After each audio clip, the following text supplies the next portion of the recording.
This is Astro Geeks TV, and this is your girl Karina Dean, and I am reading for Aquarius, and this is Saturn in Capricorn video for Aquarius.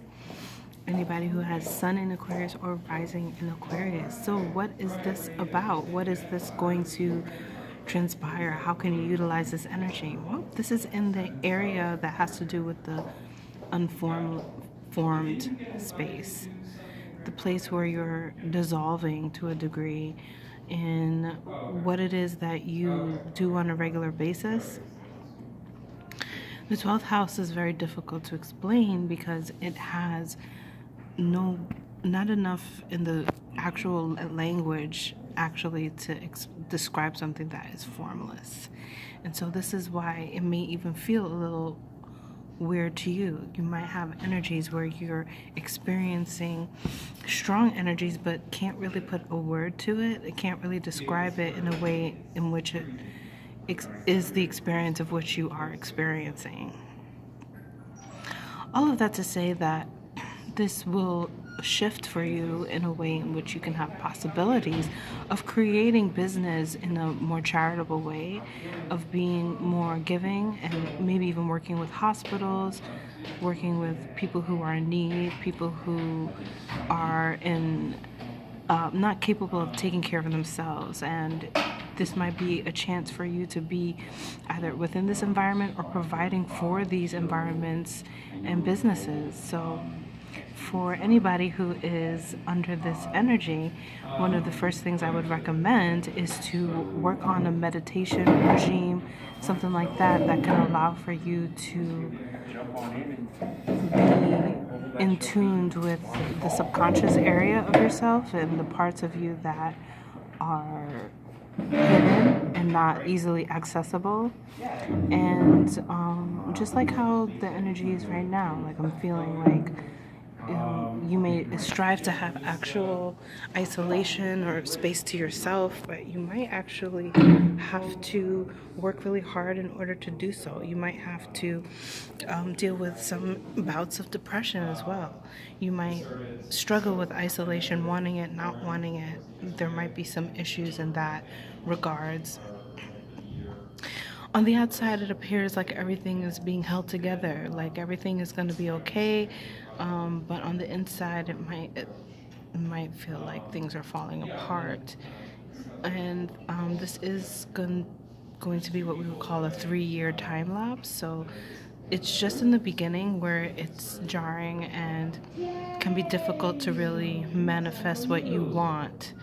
But through efforts in spiritual development, working with charitable forces, charitable organizations, that you can uplift yourself and find meaning to soul growth. This is also about across seas, so maybe establishing work across seas, working with people who are in need that are not within your home territory, right? So working with people who it might take time for you to travel across and find these people, and that might be what it is that this also transpires for you. Overall, the biggest thing about this transit is about healing the mind, and also maybe even using like water or water therapy in order to do that. So you might even find yourself going to the oceans, right?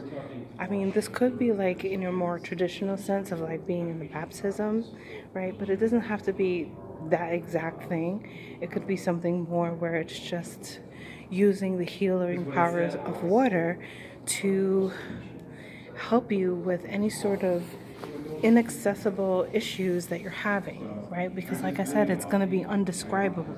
It might actually feel like no one really quite understands, or there's no way to really describe it to anyone.